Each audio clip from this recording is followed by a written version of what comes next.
So, guys, ang ating menu for today is patola. Talagyan ko siya ng ham at preserved na vegetable. Ang aking homemade chili. So, luto na po tayo, guys.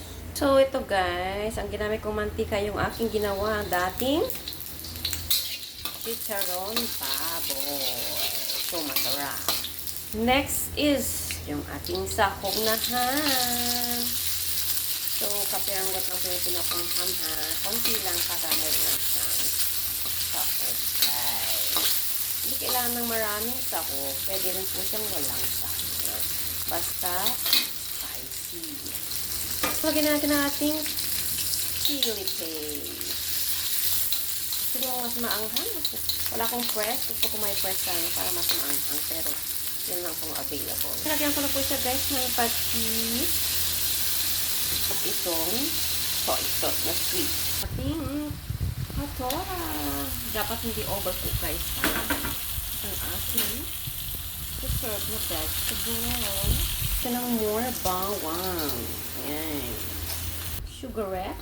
May sugar yan at pampalasa, siyempre. Halong lang po natin ng konti. Parang wala siyang apoy. Kailangan madali ang luto lang ito.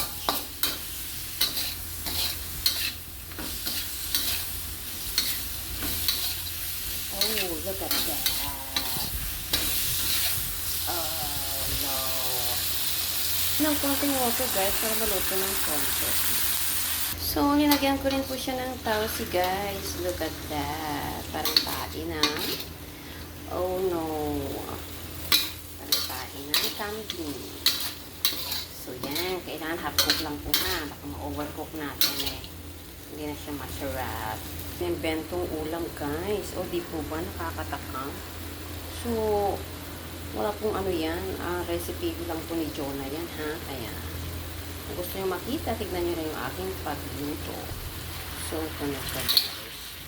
Ready na po ang ating patola with preserved vegetable at tausi with ham.